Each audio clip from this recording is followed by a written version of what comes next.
Bismillahirrahmanirrahim. Alhamdulillahilladzi hadana lihada wa ma kunna linahtadiya lawla an hadanalloh. Amma ba'd. Assalomu alaykum va rahmatullohi va barakatuh. Hurmatli azizlar, g'oyibona diydor ko'rishdek ulug' ne'matni Alloh siz bilan bizga nasib etdi. Yaratgan Parvardigorimizga beadad hamd va sanolar bo'lsin. Allohning irodasi bilan mana xonadoningizga yangi kelin kelib tushdi. Bu juda katta baxt. Kuyov ham, kelin ham shu kunda albatta farz namozlarini ado qilgandan keyin 2 rakat namoz o'qishligi juda afzal.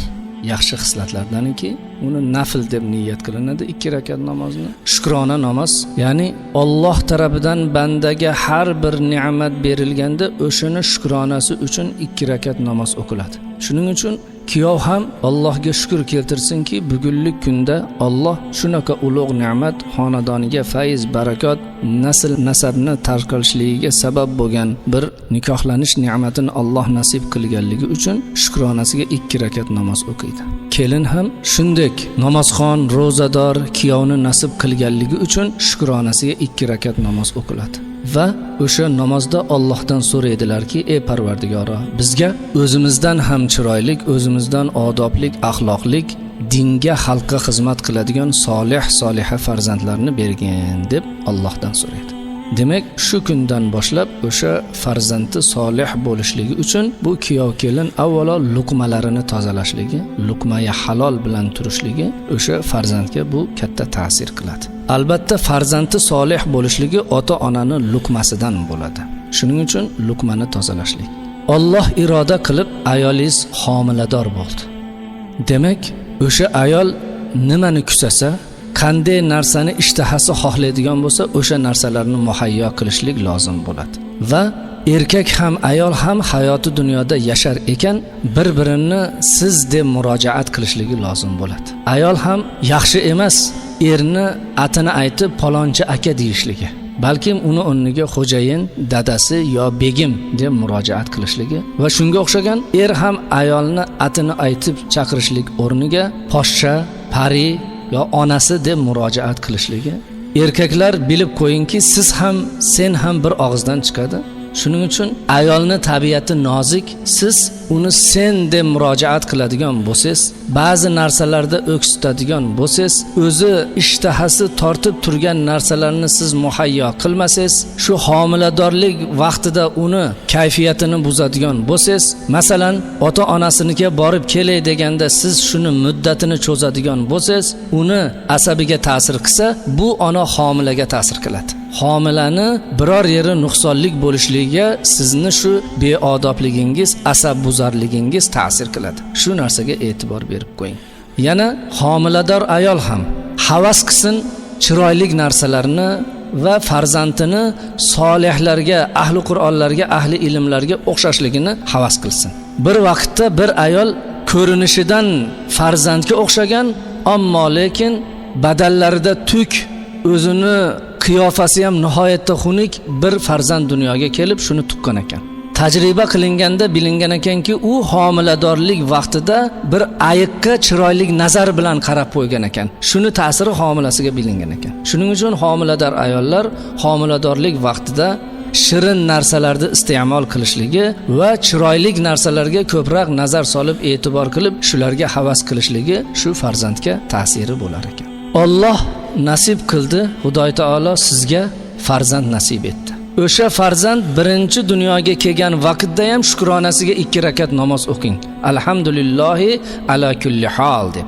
Ba'zi fikri kalta ukaxonlarimiz qiz farzand ko'rganda ruhi tushadi, asabi buziladi. Lekin undek emas. Kelgan ne'mat qanday zot tarafidan kelinganligiga e'tibor berish kerak. qizdir, o'g'ildir Alloh tarafidan. Agar Xudo nasib qilmaganda edi, yer yuzidagi hamma parxonga borganda ham bu farzandni Xudo bermas edi. Yer yuzidagi hamma daraxtlarga lata baylaganda ham Xudo bermasa, bu farzand dunyoga kelmas edi. Demak, qiz farzand bo'lsa-da bunga shukr keltirsin. Alloh shu ne'matni nasib qildi. Qur'oni azim sha'nda Alloh subhanahu va taolo astaidu billah yahabu liman yasha'u inatha. Ya'ni biz xohlagan bandamizga birinchisini qiz qilib beramiz deyapti. Demak, farzandni birinchisi qiz bo'lib qolishligi o'zi Alloh tarafidan katta rahmat ekan. Xudo Qur'onda biz ularga qiz farzand beramiz, birinchisini o'g'il emas, qiz farzand beramiz deyapti. Bunga shukr keltirishlik lozim bo'ladi. Buni hikmatini Alloh biladi. Ba'zilar 2 ta, 3 ta qizi bo'lsa noliydi, 4 ta qizi bo'lsa noliydi. Biz aytamizki, shunga shukr keltiring. Alloh shukr keltirganlarga beradigan ne'matni ziyoda qilaman deb va'da qilgan. 4 ta qiz farzandingizga 4 ta solih ahli Qur'on kiyov bersa ajab emas. Buni hikmatini Alloh biladi. Shuning uchun bunga shukr keltirmoqlik lozim bo'ladi. Johiliyat o'sha islom kelmasdan turib, payg'ambarimiz sollallohu alayhi vasallamga nozil bo'lmasdan turib, johiliyat davrida kofirlar, munofiqlar qaysi xonadonda qiz tug'ilsa o'shani tirigicha olib chiqib ko'mar ekan sahroga. Demak, johiliyat bilan islomning farqi, bizdagi farq islomiy farq. Demak, alhamdulillah qizdir, o'g'ildir bunga shukr keltiramiz. Hattoki Hazrat Umar radhiyallohu ta'ala anhu rivoyat qiladilarki, bir narsadan xursand bo'laman, bir narsadan xafa bo'laman eslasam. O'sha johiliyat davrida qilgan 2 ta ishimni bittasidan xursand bo'laman, bittasidan xafa bo'laman. Bittasidan kulishligim uki, ya'ni holvadan o'zimizga but yasab, o'sha holvaga biz ibodat qilar edik. Issiqda erib ketayotganligini ko'rib turib, o'zimiz yasagan but, o'sha holvadan bo'lgan butni o'zimiz yer edik. Buni eslasam kulaman deydilar. Va qiz farzand tug'ilganda o'sha qizimni olib chiqib sahroga ko'mganman. Ko'mayotganimda qizim chirillab, loy qo'llari bilan soqollarimga yopishganligi, buni eslasam o'sha qizimga rahmim kelib yig'layman degan ekanlar Hazrat Umar radhiyallohu ta'ala anhu dey zot. Shuning uchun siz bilan biz johiliyatdan farqimiz qizdir, o'g'ildir Allohga shukr keltiramiz. Buni yaratgan Parvardigor nasib etdi. Shuni bermaganda nima bo'lardi? Umuman befarzand qilib qo'yganda nima bo'lar edi? Shuning uchun birinchi farzand tug'ilgandagi vazifamiz o'g'ildir, qizdir Allohga shukr keltirib 2 rakat namoz o'qishligimiz. Va undan keyin o'sha farzandni o'ng qulog'iga azon, chap qulog'iga takbir aytiladi. O'sha azon aytayotganingizda qarab tursangiz, farzand har qanday holatda bo'lsa-da bir tabassum bilan yaratgan Parvardigorimning ismi meni qulog'imda jarangladi deb xursand bo'ladi. Azon aytishni tezlating. Qaysi vaqtda agar iloji bo'lsa o'sha to'g'ri xonada. Chunki Ummu Subyon degan dev bor ekan, bolalarini onasi degan. O'sha farzand tug'ilishligi bilan qo'lini mahkam siqib olar ekan. O'sha devni qochirishlik uchun Allohu akbar deb o'ng qulog'iga azon, chap qulog'iga takbir aytiladi. Undan keyingi vazifamiz shu farzandimizga chiroyli ism qo'yishligimiz. Chiroyli ism qo'yishda o'g'ildir, qizdir birorta ahli ulamoga, olimga borib, Xudo menga o'g'il berdi, qanday ism qo'yay? Yo qiz berdi, qanday ism qo'yay? O'g'illarga Abdurrahmon, Abdurrahim, Abdulhalim deb qo'yishlik va payg'ambarlarimizni ismlaridan qo'yishlik va qizlarga sahoba ayollarni ismlaridan qo'yishlik lozimdir. Endi adashib qo'ydingiz, ismni farzandingizga adashib o'lmasmidi, tursinmidi yoki qizlarga mana Maftunamidi, O'rag'voy, Mingali degan atlar qo'yilib qo'ydi.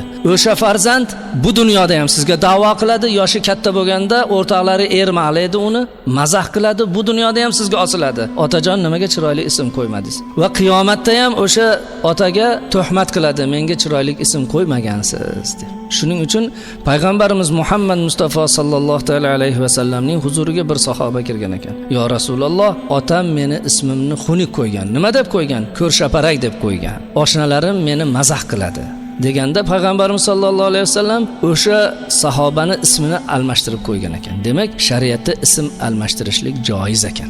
Endi ismlar ba'zilar aytadi, juma kunda tug'ilsa Odinaxon qo'ymasa bo'lmas ekan. Juma kunda tug'ilganga Jumavoy qo'ymasa bo'lmas ekan. Farzandi o'laversa Tursunboy qo'ymasa bo'lmas ekan. Bular bid'at gaplar. Durust gaplar emas, noto'g'ri gaplar. Kitobiy gap o'sha farzandga kitobiy ism qo'yishlikda. Shunga e'tibor berishlik lozim bo'ladi. Agar chiroyli ism qo'yilmasa, o'sha farzandning haqqiga xiyonat qilgan bo'ladi. Ana ism qo'ygandan keyingi vazifa o'sha farzand 7 kunlik, 14 kunlik, 20 kunlik yoki 40 kunning ichida o'g'il bo'lsa, qodir bo'lsa 2 ta qo'y, qodir bo'lmasa 1 ta qo'y, qiz bolaga 1 ta qo'y so'yib aqiqa qilishlik. Bu ham ba'zi rivoyatlarda sunnat, ba'zi rivoyatlarda vojib, ba'zi rivoyatlarda mustahab deyilgan ekan. Aqqon nabiy sallallohu ta'ala alayhi va sallama ba'dal mab'us. Payg'ambarimiz Muhammad Mustafa sallallohu ta'ala alayhi va sallam o'zlariga payg'ambarlik vahiysi kelgandan keyin aqiqa qilganliklarini rivoyatlari bor ekan. Va Ruhul Bayon tafsirida bayon qilinishicha payg'ambarimiz sallallohu alayhi va sallam Ibrohim degan o'g'illariga ham aqiqa qilgan ekanlar. Mana bundan sunnat ekanligi bilinadi. Demak, farzandimizga sunnat vazifamiz o'sha aqiqa qilishlik ekan. Al-g'ulamu rahinatun bi aqiqatihi deyilgan ekan. Ya'ni nima uchun aqiqa qilinadi? Avvalo shu farzandning shukronasi. Alloh shunday ulug' ne'matni beribdimi? Shuni shukronasiga bir jonlikni so'yib Allohga shukr keltirishlik. Va o'sha aqiqa qilishlik bilan bola garovga olinib qolar ekan.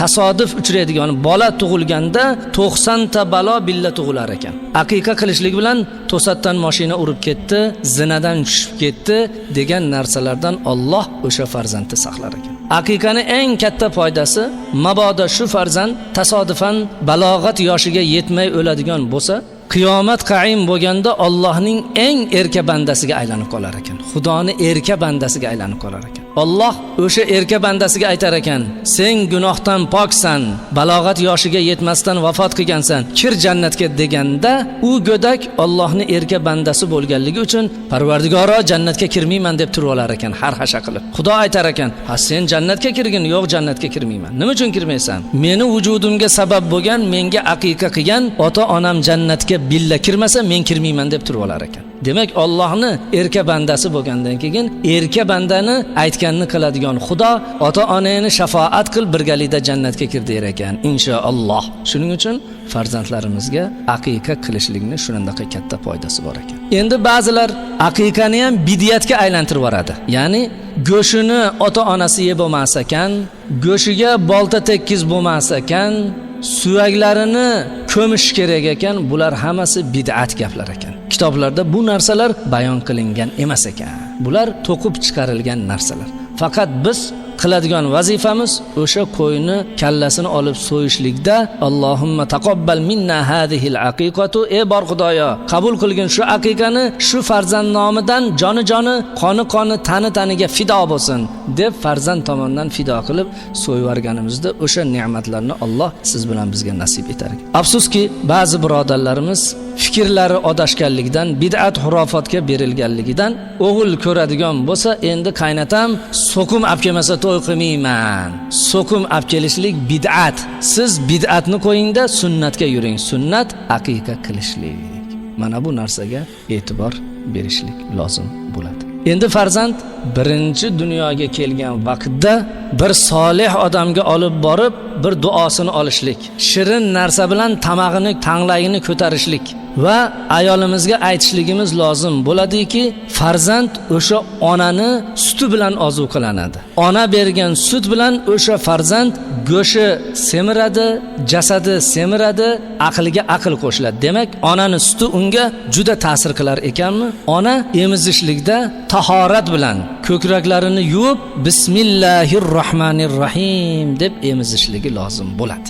Agar Xudo nasib qilsa, nifosdan tozalangandan keyin soliha, obida, muallima, qoriya qiz bo'ladigan bo'lsa, o'sha emizishlik vaqtida qodir bo'lsa, bolani og'ziga ko'krak solsinda, sura Yosinni o'qib, sutga dam solib tursin. Sut sura Yosin bilan birgalikda bolani qoni, joni jasadiga kirib borsin. Bir zamonda bir odam allomai taftazoniy bo'lib, zamonasini allomasi bo'lib yetishgan ekan. Hamma uni havas qilib, mana aqlizman, fikrizman, shunday holatga yetdingiz deganda, men onamdan so'rab kelay degan ekan. Borib onasidan so'ragan ekan, onajon, shunday holatga yetishimga nima sabab bo'lgan deganda ona aytgan ekan: "Ey bolam, sizni men betahorat emizmaganman va doim emizayotganimda sura Yosin bilan sizni emizganman. Sura Yosinning sharofati bilan shu holatga yetib keldingiz" deb marhamat qilib aytgan ekan. Shuning uchun farzandimizni solih bo'lishligi uchun onalarning vazifalari katta ekan. Qaysi bir farzand ulug' mansabga yetishgan bo'lsa, o'sha onani pokizaligi bilan, chiroyli tahorat bilan emizganligidan shu holatga kelgan. Endi qush uyasida ko'rganini qiladi degan so'z bor. Ba'zi xonadonlarga boradigan bo'lsangiz, farzand yoshligidan boshlab chiroyli tabiatlik, odoblik, axloqli. Demak, odashamiz ekan, hali farzandim yosh, tarbiya qilishlikka yo'q. Kerak bo'lsa, o'sha yoshligidan birinchi qo'liga qoshiq ushagandan 10 qo'lda ushashlikni, Bismillahirrohmanirrohim deyishlikni o'rgatishlik lozim bo'lar ekan. Va o'sha farzandni 30 oy to'la emizishlik o'sha farzandni onani tepasidagi haqqi ekan. Ba'zilar o'zini go'yoki qomatim buziladi deb har xil narsalar bilan ozuqalantiradi. Yo'q, onani sutidaqa bola uchun foydali narsa yo'q ekan. Onani suti nihoyatda foydali bo'lganligi uchun Xudo taolo Qur'onda 30 oy to'liq emizing. O'shanda bolaning miyasi to'ladi, jasad jussalari ona suti bilan tarbiya topadi. Shuning uchun opa-singillarimiz agar bularni 30 oy to'liq emizmas ekan, bular bolani haqqiga xiyonat qildi. Yoshligidan bolani xiyonatkorlikka o'sha ona o'rgatdi. Chunki sutidan urib qolganligi uchun. Xudo saqlasin. Bunga e'tibor berishlik lozim bo'ladi. Endi ba'zi farzandlar ko'p yig'laydigan bo'ladi. Shunga onalar aytadi, otalar aytadi, ovozini o'chir, kamroq yig'lat. Bu ham durust emas. Chunki kitoblarda bayon qilinadiki, farzand onadan tug'ilgandan keyin 4 oygacha uni yig'lagan yig'isi oddiy yig'i bo'lmas ekan. 4 oygacha la ilaha illalloh deb yig'lar ekan farzand. Keyingi 4 oyda Muhammadur Rasululloh deb yig'lar ekan.